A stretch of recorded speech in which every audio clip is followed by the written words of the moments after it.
So, as I said before, Joe Biden should stop financing Vladimir Putin and his incredible military ahistorical adventurism by waging a jihad against American fossil fuels.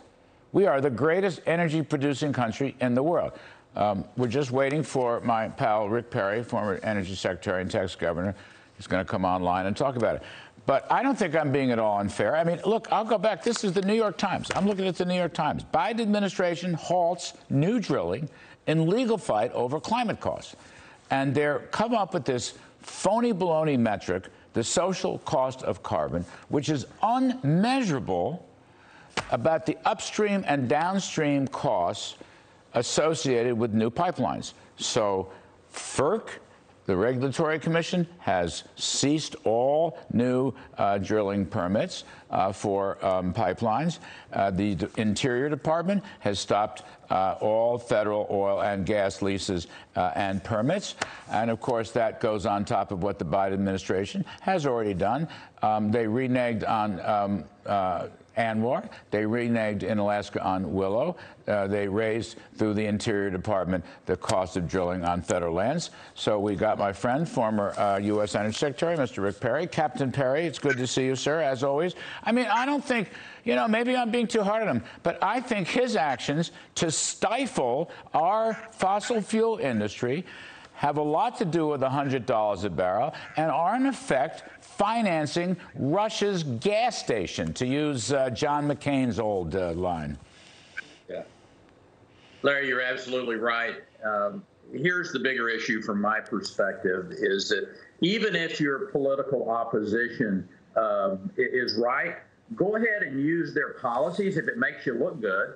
I think Biden put policies into place stopping the oil and gas industry in the United States. As you said, no drilling in the federal land, stopping the XL pipeline. I mean, sending a clear message all across the United States and around the world that America was not going to be able to fill the spare capacity that we need out there in the world. So just because your opposition was for it doesn't mean that you can't embrace it as well. Nobody in the world produces energy as cleanly as the United States.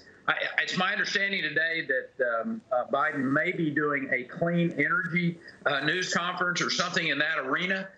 At the same time, he's empowering the use of foreign oil that is not only dirtier to produce and to burn, but also putting America at an absolute debacle when it comes to our economics.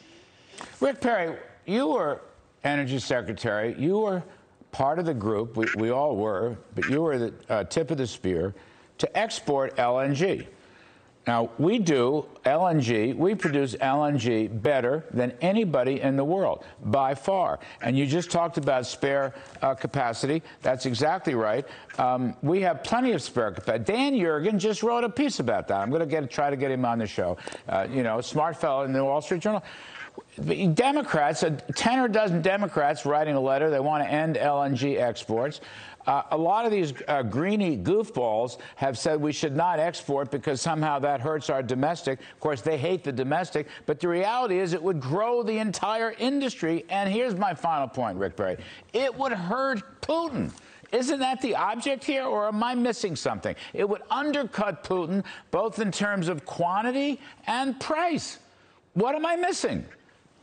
Well, it's a good byproduct. My point is that we weren't delivering LNG to the European Union just to poke Putin in the eye. We were doing it for their national security. Whoever the next, town thug is going to be in that part of the world that tries to, and there's been a long list of them through the years. But when you are independent of the thuggery that we've seen in that part of the world, when they're using energy policy, which America was helping Europe reach that point. Poland, our great friend in that area, was working with us closely. The Germans made some really bad miscalculations, I believe, in dealing with Russia, allowing them to do what they did, I think, to enrichen themselves and for them to become the kind of the central wheel, if you will, of being able to diverse that energy out across Europe. But my point is this, that we could be not only selling our LNG, our liquefied natural gas, which is the cleanest burning fossil fuel that's out there, displacing a lot of old, inefficient coal-burning plants in places in Europe, giving them the standby fuel that they need when their wind quits blowing, and it's going to quit blowing from time to time. You know, it's just, Mr. Biden, truly, if Mr. Biden were a smart guy, I'm not asking him to be some brilliant climatologist. If he were a smart politician, size up the current situation. You've got Putin and this crazy adventurism that he's going at. You've got $100 oil, which is going to reflect gasoline prices, of course. You've got the LNG race. He would switch gears. You know, presidents can take a look at the reality and switch gears and ask our fossil fuel people to turn the spigots back on.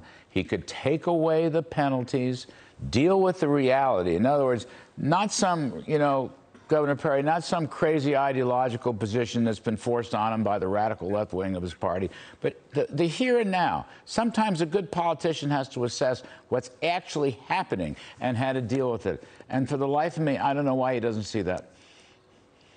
Well, when you find yourself in a really deep hole, the first thing you need to do is quit digging. Yes. I'm not sure this president understands that. I think he is so beholden to people that are not in touch with reality when it comes to the economy of this country and the energy situation in this country, that we are on a course that's going to end up badly for us. The one bright part down this road, so to speak, is that in November there's going to be a massive shift in Washington, D.C. when the House and the Senate both go back to the Republican Party, because people who are suffering out there, who voted for Joe Biden because he said he was going to be a different kind of a president and bring us together, realize he looked them right in the eye and he lied.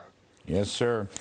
Governor Rick Perry, Secretary Perry, you know what? Save America. The cavalry's coming. You're right, sir. Thank you, Rick. Really appreciate it.